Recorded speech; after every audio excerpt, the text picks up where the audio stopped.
Hey everybody, this is Davis over at the CFG, and I would like to welcome you to another episode of Pop Culture Gems. This is a series where we talk to amazing creators, artists, cosplayers, voice actors, and so much more.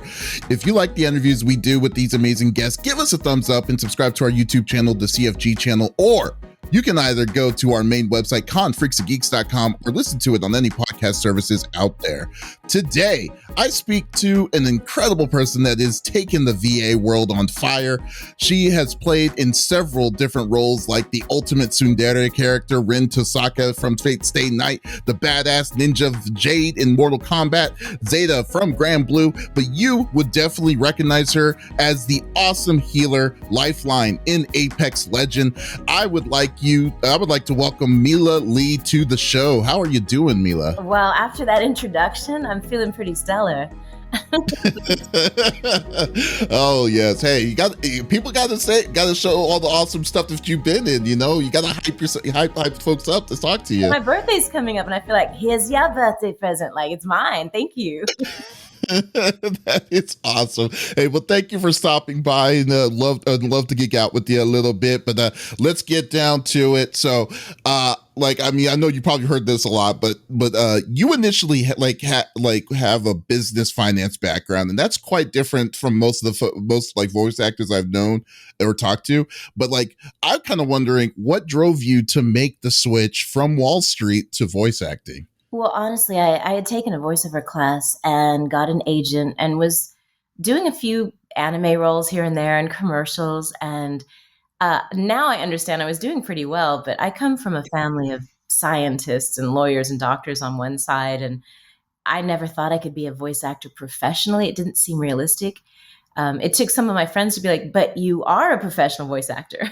So even while I was banking, I had some freedom of time. And I would do anime, and I would go onto Warner Brothers lot and do some ADR for Gilmore Girls and Entourage. And so some really exciting things were happening, but I wasn't thinking that would last. I was going to go to law school. And then I was consulting for a bank, a Wall Street mortgage firm, a private equity firm. And then we had a banking crash in 2008. And they were real smooth about it. They're like, listen, we're just, things are really fine. We'll pay you at the end of the year. So September to December, there wasn't really a paycheck. And so then they said, well, we're going to switch to new system and you'll get paid quarterly. So we're going on, now it was 6 months where I hadn't been paid. And now it's getting lots of ramen. I was doing a few anime sessions, and the great thing about Bang Zoom is they feed you. So I was like, "You going to take these oranges?" Things are getting skinny. And then on a Friday, they were shredding the desk to the left and the right of me. What? Yeah, it flashed my drive just, in case the SEC had any questions. And I realized it was basically oh my God.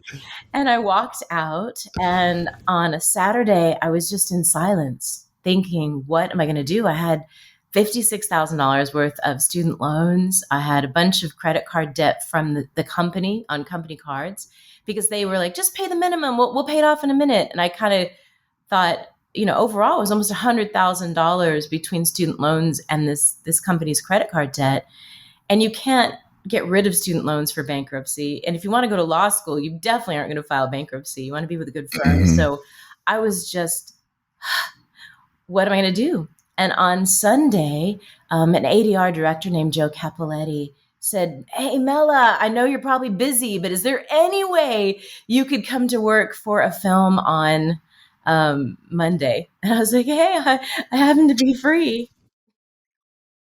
Wait a minute. So basically you're telling me that so you were doing voice acting a little bit on the side, but you weren't taking it to the full, you weren't being a full-time voice actor. You didn't really consider it to be a full-time job while you were doing your main financial job, correct? And I think it's important to note that I probably could have been a full-time voice actor. I was my own glass ceiling. I decided it wasn't possible. So it's a lot of times, if one person says that's not possible, you go, oh, okay. And you don't really check the math. It would have been possible. And clearly when I lost my job on Wall Street, within 24 hours, I had the availability to do what we call ADR, which is post-production work.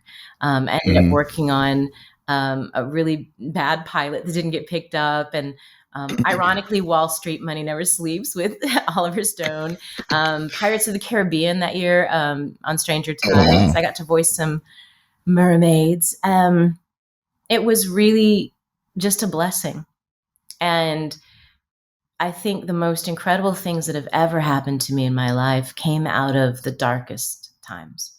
So did you initially, like, I mean, to get your foot in the door on the ADR work that you were getting, like, at that time, like, did you just, like, did that fall in your lap too, or was that something that you kind of was like, oh, a friend hooked me up with this kind of thing? It fell slowly. I mean, due to anime. Anime saved my life because that enabled me to understand dubbing and timing, very similar art forms, post-production, because there's very specific mouth movements for a person who may have flubbed a line, or maybe the boom picked up a plane, so they need you to go over the line. And it's very specific work, but very much like anime. And an anime engineer named Sean said, "Hey, I've got a friend who does ADR for Warner Brothers, and I recommended you. He'll be giving you a call." I was so excited because ADR is like the holy grail. You can only get it really from someone recommending you. And so 18 months later, a phone call came in. I think it was 2006 or something. And it was like, "Hey, Joe, did Sean tell you I was going to give you a call?" And I thought in the back of my mind, like, yeah, like a million years ago. And I remember driving onto the Warner Brothers lot for the job, and you have the water tower, and you can see, off to your left, you guys don't know, like you're driving on, off to the left is like the back lot. And it was a dream come true. It to this day, Apex, we get to record a lot of times at Warner Brothers, and it never gets old. You drive onto a movie lot, in a million years, your inner 7-year-old would never think that was possible. So when you say, how did you get in? Did it just fall into your lap? Yes, but slowly. And then when it did happen, it was there for me, and I was so grateful. It paid for a lot of ramen once I lost my job. But do know, there's a lot of actors who ask me, I auditioned, but I didn't hear back. I have a lot of jobs that I'm doing right now that I auditioned for and didn't think I got, but maybe a year later, 2 years later, either I got that job or a casting director remembered that I might not have been right for that part, but I was perfect for something else they were working on. Wow, that is that's an awesome story. And it didn't mean to like sound like it was to cheapen like the the fact like to say that it just fell in your lap or anything. I mean you definitely worked hard to get it, but it just seems like it's very interesting on like how you initially got your ADR work, especially at the initial part of the career of your voice acting career, because that's pretty unheard of, in my opinion, from all the folks I've known. I'm forever grateful. Awesome. Please be nice. Anyone who is wanting to be a voice actor, be nice to your engineers. They run the world. Very grateful. Yeah, that's crazy. Are you done with ramen though in the rest of your life though? I have some in the cabinet just to remind me where I came from, and also hot spicy ramen. Who doesn't? Oh God. I'm sure it's bad for you, but it's delicious.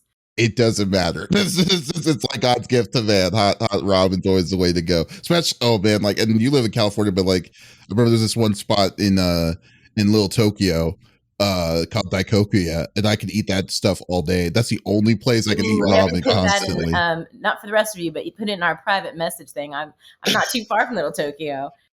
Oh. Oh yeah, the best ramen spots are the ones that are like the hole in the wall. And you just see a line coming outside of it. It's good. It's good ramen. So, but okay. But do you personally do you have a personal fandom? Like, what's your? Do you have a fandom that you like to geek out on, or like what you're interested in? I love quantum mechanics and theory. Neri Oxman, I always like. She's like I think she's amazing. I love when I saw Hidden Figures. I mean, just anybody that loves math. I'm fascinated by those were my idols, people that I would look up to. But fandoms, um, I'm a fan of our fandoms. Is that fair? That is fair. That is Apex very fair. Legends, Miraculous Ladybug, Fate Stay Night, all of these fandoms are so extraordinary.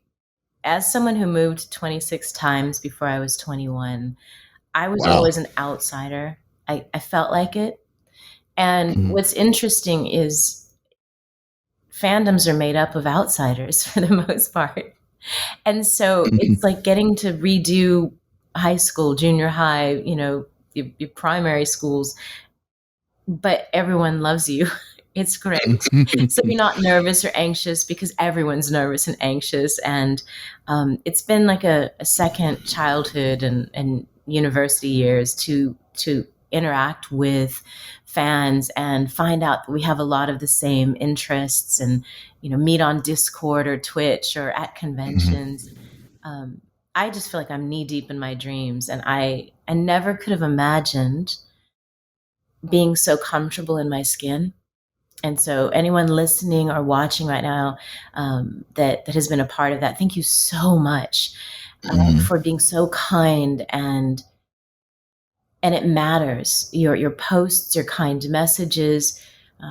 Often, other voice actors, we talk about it. We can't answer all of them, but it's really moving to do something you love and find out that it means anything to anyone in the world, and to have a few million friends out there from all countries. It's the ultimate pen pal experience, and I love it. Thank you so much. That is very true, though. I mean, I can only imagine. Like, I mean, I'm never going to be. I'm never on the y'all side on voice acting on conventions, but I can only imagine, like, when you go to an event and then you just see all the fans that of your works that you have done and stuff. That kind of has to hit like very special into your own in your own heart. I'm like, oh wow, I've reached these people. I mean, I think, yes, seeing all those people is lovely. For me, it was anxiety inducing. I mean, thank God for friends like Kyla Bear when I was first at Oz Comic Con, or which was, I think it's Supernova. I'm going to go to Oz Comic Con, you guys. I hope I haven't, by this time, I haven't spoiled it, but I'm going to be in Sydney again. I'm so excited. But seeing all of these people was really overwhelming because you record in a room alone, mhm, and I was thankful for the free food and the craft service and, free emergency and oatmeal. But I wasn't aware of what those jobs would be. So seeing all the people, a bit overwhelming. I remember mhm. answering a question in Sydney, and someone said, "What's it like to be in multiple shows with Kyle Hebert?" And he must have seen this deer in the headlights look on my face. And he leaned over and he's like, "We did all the voices for X-Men." And he starts naming the shows we've been in because we don't record together. And I thought I was going to go to law school. So it wasn't like I was immersed in the world and looked up all my castmates. And I answered the question by saying, it's a funny thing that you would ask that. A lot of times we don't meet each other until we're at a convention. Um, Mhm. but that being said, the most beautiful thing isn't to see a line of people, it's to actually speak to everyone and to Mhm. connect with them, and hear how my work has influenced their life or maybe got them through a bad day. Um, and just those connections, those stories. Oh, I like math too, or I heard this interview and I love these things too. I feel connected, Mhm. and I think very much as a child, and I don't want to say just as a child, probably until, like, I don't know, yesterday, I felt alone. I don't know if anyone out here, again, if you're listening, who struggled with depression or anxiety or feeling inferior. I used to get so nervous, going out into the world because I thought I wasn't enough. And I've Mhm. worked on that, and I feel perfectly drawn for what God has for me. But do know that anyone that can hear my voice right now, you are perfectly drawn for your purpose. And take a deep breath.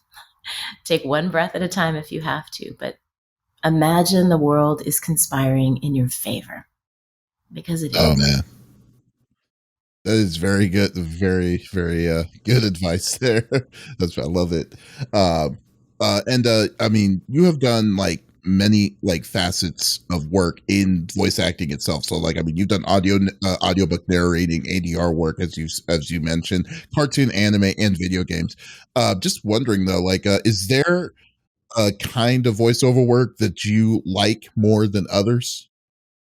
No. I mean, if I had to choose, I think animation and now interactive games, because not only can we record remotely, but sometimes we get to put on these really cool scuba suits with like flashy balls all over them. And you don't have to worry about where the mic is because it's hooked to you. You don't have to worry about where Oh, the camera is because they're everywhere. And so they put you in what we call the volume and you just get to play. And it's the best. I have never heard of that. Like, wait, like, is it mocap? Is it Mocap, mocap? mocap is the best. It's you know, there's a little bit of set sometimes. They kind of tell you where things are, but it's basically recess. You get, it's like one, two, three, let's go, and we get to play, and we get to, pew pew, and it's literally like being a kid, and just getting to exist in this beautiful imaginary world. So you get to work with other people in that childlike sense of wonder and imagination and possibility. And, not that I worry about it, but you are embodying a character, but you don't have to suck your stomach in. Like, it's not like that. They can do anything. It's just the essence of who you are and who you're playing against someone Mhm. else. And it takes you back to that perfect place at 7 or 8 when anything was possible. That is so crazy to even think. I didn't even really think about that. I didn't know that like y'all went that into roles. Yeah, and Like then, what? for me, I don't do stunts, and there are motion capture specialists that do those things. But from an acting standpoint, Mhm. that part of interactive gaming and when they do the face capture and the motion capture, it's cool toys, dude. It's like mech on you, and then you go to It work. is. And I love animation because I love animators and illustrators. We all have our gifts. I'll tell you that drawing isn't. I struggle with stick figures. So when we get auditions, sometimes they'll have an artist render to inspire the voice, and Mhm. it's it is that you see it, and there's this almost spirit that comes out of the colors and the arc and the beauty of what they've created, even in a demo phase. So then, Mhm. when you're acting and exploring, when we go to premieres or see the first episodes, we're we're just in as much in awe as the fans to see these illustrators and animators and what they've done to create this world around our imaginations. Mhm. Yeah, that I mean, it's funny. One of the things I've always wanted to do was a mocap suit, just to see how much fun it is, just to move around and run and do like when they just say, "Hey, okay, you need to jump in this little pit," or and stuff. I'm like, I would love that opportunity just once in my life would be great. Well, let's put that out into the universe, right?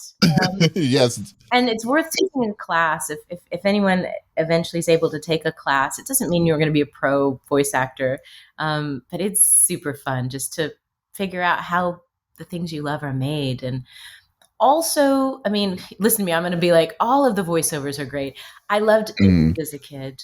I would travel and meet all my friends in a book in mm, literature. So to grow up and get to do that for a living is really lovely. And here we are in the pandemic, and I don't know if anyone else felt anxious at all in the last couple of years. It's been difficult for me to get used to going out in public again, and oh my gosh. I have asthma, so at first, they were like, "You're high risk," and it just makes you feel scared. I'm fine. I'm thankful for all the doctors, first responders, and the medical community Yeah. who's been working on our behalf. But to go When I to work, first go ahead. Oh, I'm sorry. Like when the world was opening up slowly, but again, that's like I was forcing myself to try to start going out again for walks, and it's like it's kind of weird. It's just like how explosive, like when you just open and you realize, wow, it's been 2 years, haven't been able to go out, go do different kinds of things, and now you're trying to do it, trying to get back integrated back into society like this. It gets a little overwhelming sometimes. And if you're like At me, times. are you like an extroverted introvert? So it's like when you have to be, you Yes. can be an extrovert, but to be truthful, just the quiet of the house sometimes in the morning when there's nothing, it's just my happy place.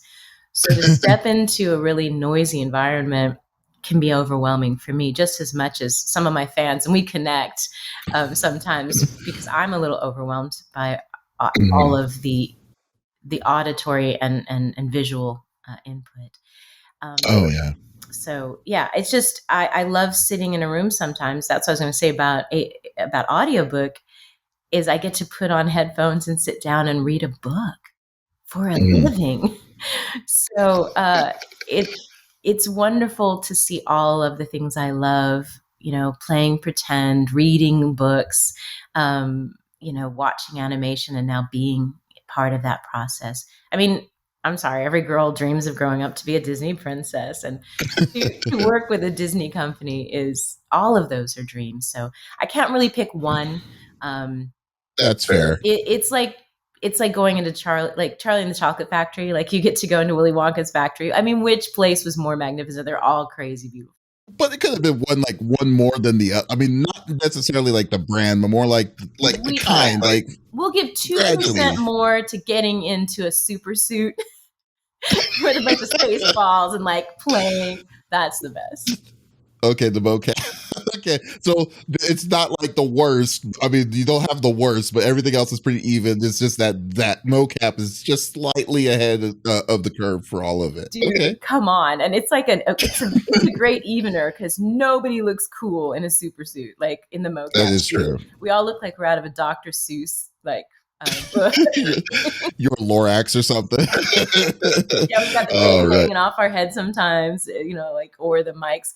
They're in awkward places. And it's just, oh, I'm sorry, It's, guys. I just won the lottery when it comes to careers. I couldn't yeah. feel any more blessed. Hey, you definitely love, if you love what you do, then you're definitely going to you're going to definitely enjoy life even more. So I definitely understand. And I mean, as you know, like many video game companies like to keep voice actors in the dark and have code names of the characters that you are auditioning for. I was like, there has to have been a time. Like, was there a time when you were surprised or excited that you would play a character when they kept you in the dark? Yes. I auditioned for Guard A. I knew it was for a Warner Brothers game, and I didn't have a vision board, but I thought I would love to be a lead in a AAA game. And I Mhm. actually said I'd like to be a lead in 3 AAA games, Oh wow. which was like ridiculous. But I was like, that's what I want. And I would visualize it every day and I would thank God for everything else. But I'd be like, and by the way, I know you're like trying to create world peace and run the world, but if you could get me in a video game, that'd be great. So when I got the breakdown for Guard A, I thought, this is great. I'll be Guard A, and then they'll know I can do it, and someday maybe. And so a few weeks later, my agent called and said, "You booked Guard A for that Warner Brother game." And I thought that was great. And then they sent over a bunch of paperwork because you have to sign NDAs. And so Mhm. I signed the NDA for Guard A. And then right before I was going to go on the lot, they sent me a script. And in very big letters, it said Jade. And I thought, ooh, code name Jade. And I'm reading it, and I was like, this feels a lot like Mortal Kombat.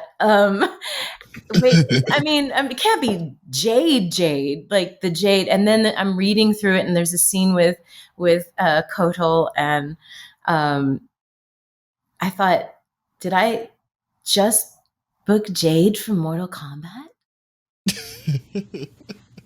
Oh wow. You're telling me that you went that's guard A, you assumed you're guard A, then you get a script and you realize that, oh wow, that is a pretty big surprise. That's a very big surprise. That's awesome. Yes. Yes. When did it sink in when you're like realized like when it just like when you were doing that? When I walked in, again, I got to drive onto the Warner Brothers lot. Hello, water tower and guard, and they have like a little valet that parks your car. And I know she's off air now, but like just to the right is like this door that said Ellen, and I was like, it was just weird, right?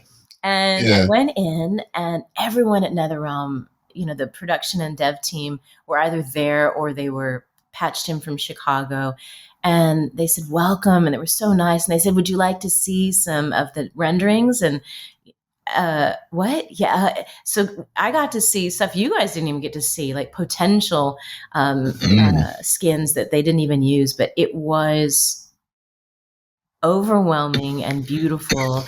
And then I think 2 or 3 times after I'd come in, they showed me, they put the screen up, and they showed me recording, and then the face capture of the person recording, and then they had a film of the motion capture, which was done in Europe.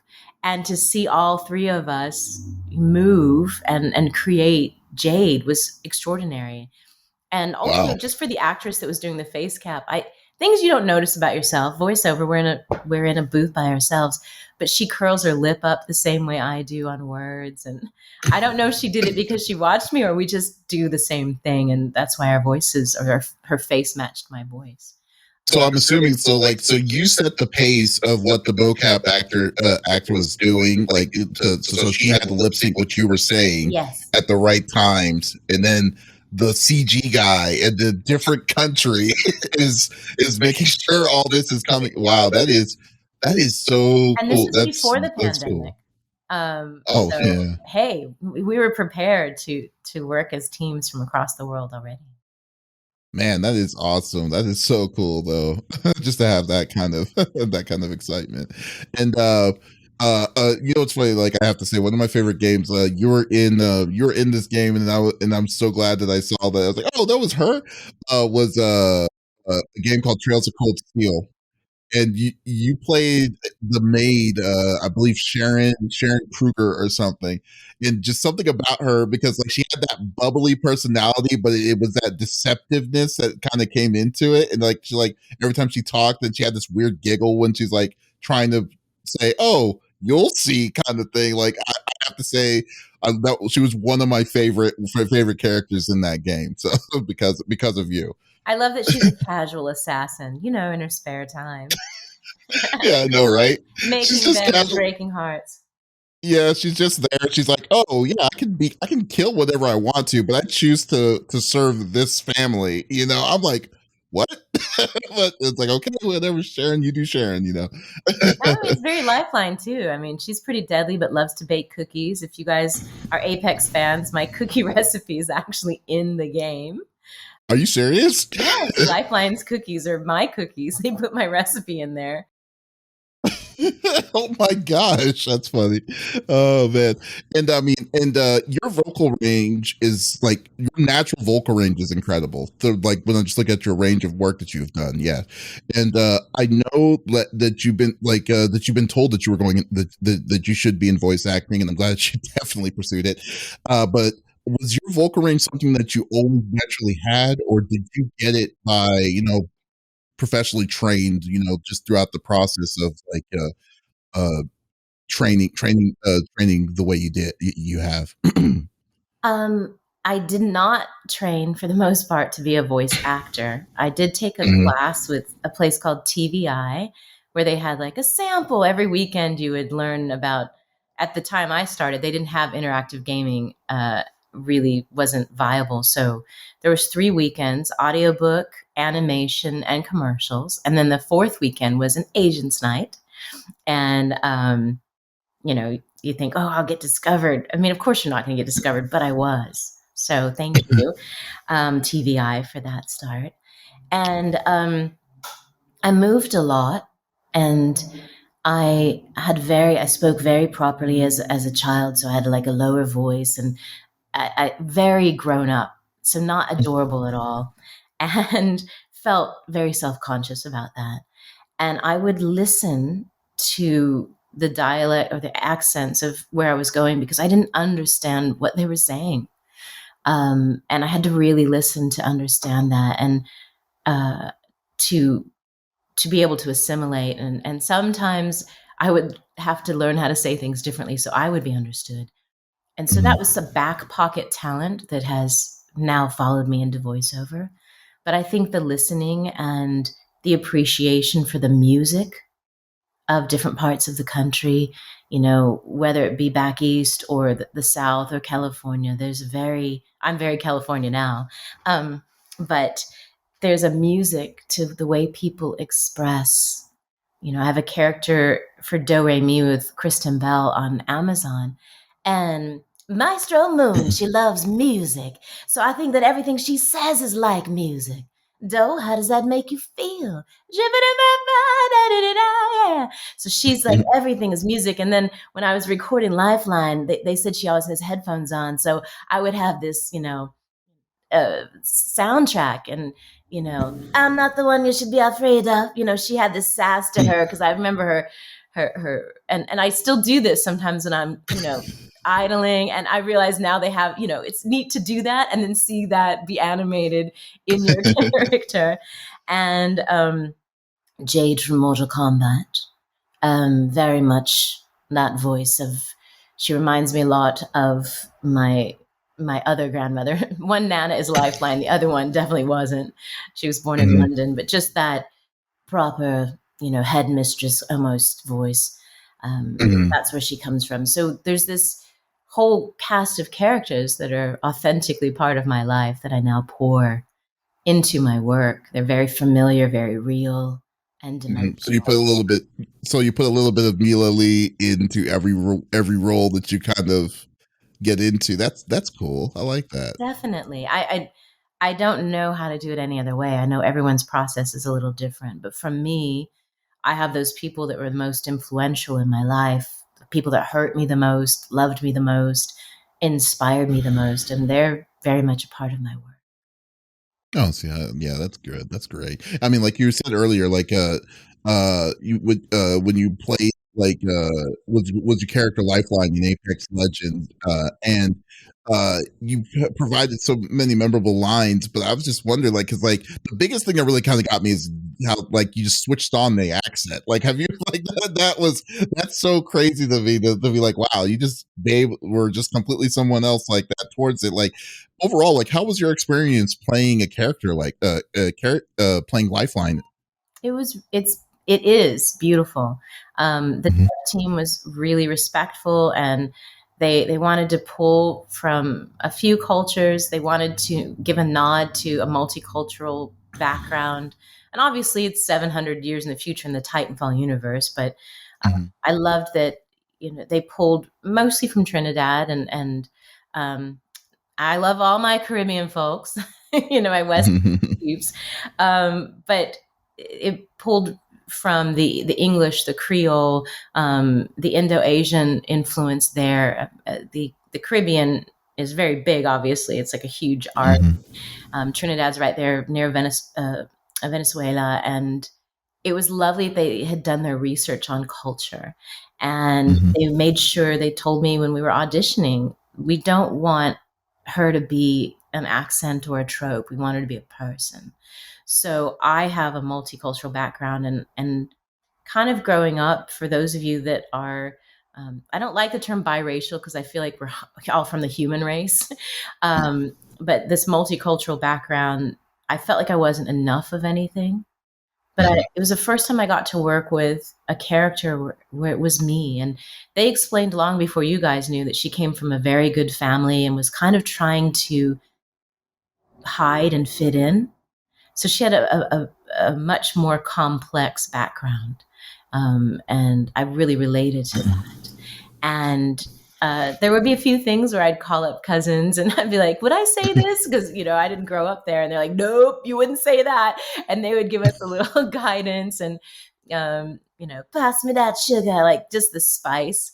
I definitely, my Nana was born in Mississippi on a sharecropping farm. And Oh, wow. She's we call it like Trinicippy. It's got this for it's very a melange, but she's got that sass, and I got to bring that in. And my mother was in the military, and she was in the medical field, so that natural ease with I kind of have that Lifeline personality. Mhm. It was lovely to bring all those aspects of myself into that role and to connect with my background and culture. When you live in America, or as Americans, sometimes we have backgrounds we're not connected to. And Mhm. now I have thousands of friends all over the world, and I get to learn more about my heritage. And being a multicultural and biracial woman, to have that be represented in the game was, I don't want to get emotional, but I will. It was really beautiful. Gaming, interactive games and diversity, I think they've been vital in redefining possibilities of who we would think is on our team. We learn how to squad up, and not just in Apex Legends, but in a lot of games. You squad up with beings from other planets, other value sets, other talents and skills, because you need each other to get to the next level. And I think Yeah. that that's a very important lesson. We've had a whole generation of gamers that's in our DNA. It's intrinsically written on us that we are going to work side by side with people that don't think like us and don't look like us. Right. I mean, and that, oh, I'm sorry. No, I didn't please know. go on. I mean, like, it actually is a perfect transition, because like because make this the last question because so but like I know, but like I mean, like you were saying, like for every being a melting pot, even in the in as a gamer is already naturally there. What I definitely love is kind of what I'm seeing in the like I mean, you've been crushing it in voice acting for almost for a good while now, and like compared to how it was growing up, the level of representation in the field has changed so much for the better. Yes. We're not quite there yet, but it is making strides, but like I would love to kind of get your full your take on how the representation of voice acting is currently going, and like and how you personally feel about it. I'm proud of my industry. I Hmm. know we have a ways to go, but I think interactive gaming, even ahead of Hollywood filmmaking, has been instrumental in pushing diversity and representation forward. And I think sometimes diversity used to be a code word for skin color, but it goes so far beyond that. It's Way beyond culture. that, yeah. And so Mhm. representation of culture, that means it represents everyone. I was doing a panel at Comic-Con with Taboo and Erica Lindbeck, and it was about diversity in graphic novels, interactive gaming, and representation. And uh, um, a person stood up and said, "I'm non-binary. I'm from Tennessee, and I'm white. How can I be a part of the diversity uh, conversation?" And in their mind, they were thinking, how can I support you? But Mhm. standing up, and this is 2018, they were part of the diversity conversation already, Mhm. and that diversity, when we push it forward, representation of one helps representation of all. Yeah. And I know we have a long way to go, but I think in representation, what we're finding is that we have a lot more in common than not.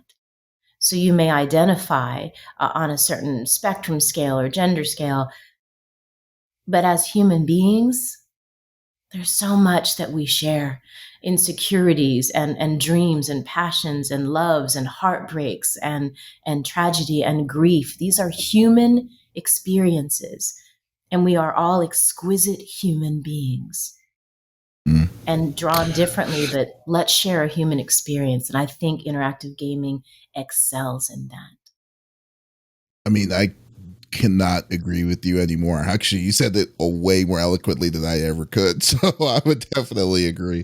Definitely agree with that. And I mean, and then I'm definitely loving that the voice acting is definitely going to a great direction into it, and like I said, it's not there yet. I mean, as well, it's always has space for improvement, but I love that there's visual change as opposed to what it was, And in like. creators, we've got Noir Caesar and Zeno Robinson and I had a conversation in 2016, 2017. We were doing an appearance and talking about that we not only wanted representation but wanted opportunity and access. And Zeno's a perfect example. Mhm. His job, what he didn't want more jobs just playing someone that looked like him. He wanted access to all of the jobs, and you can see he's done a great job, Oh whether yeah. it's Hero Academia or any of his other roles, like with me at the Owl House for Disney. The opportunities have opened up, and when we grew up, the word blurred didn't exist, and I think a lot of us thought we were one of a few, but now we're one of many. And Yes. it's important for you, anyone watching this, listening to this, if you don't see it, it means that you're supposed to be it. Don't wait for there always to be you in your workforce, whether it's entertainment or accounting. If you have a passion, there's a reason you've been drawn with that passion in your heart, that dream. And if there isn't someone in the industry that looks like you, sounds like you, thinks like you, it means that it's supposed to be you. Mhm. God, I love your positivity. I definitely love it. It's so great. It's so infectious, and I definitely love it. It's so great. I mean, you're totally, you're definitely totally right, but man, it's so great. I love talking to you. Thank you. It's I love awesome. talking to you. Yes, but Mila, I know that but I know you got to go. But just before I let you go, is there any like events that's coming up that people can see can come by, say hi, talk to you any further anymore? Yes, Uh, please. I'll be at Game On Expo in Phoenix. I will be at Ronin Expo in LA the following weekend. These are in August. I don't know when this is airing. mm, Collecticon in Long Beach. I have a Discord server we're relaunching, and once a month I'll be doing free voiceover workshops. So follow me on Instagram. The Mela Lee is my handle, and I don't. There's nothing attached to the free webinars or seminars. It's just this number one question I get asked: how can I get into voice acting? What do you think? So I'd love to start giving back, and I'll be doing these workshops every week. I looks like I don't know if they've announced it yet, so I might be in Australia soon, Sydney, Brisbane, and I have a new single coming out September 30th. So I would love your oh support wow. on that, and I think that's all I can do right now. Like it's everywhere. Find Melody Well, there. well, Mila, thank you so much for coming on to the show. I really appreciate it. We'll definitely stay in touch. I will definitely join that Discord because it's always great to hear you. And folks, if you loved the interview that we did with Mela Lee, you can also check it out on any of our main website, confreaksandgeeks.com, with some check out the full library of our podcast of the pop culture gems, or go to any podcast services that are currently out there. So once again, this is Davis signing off. Y'all have a great day.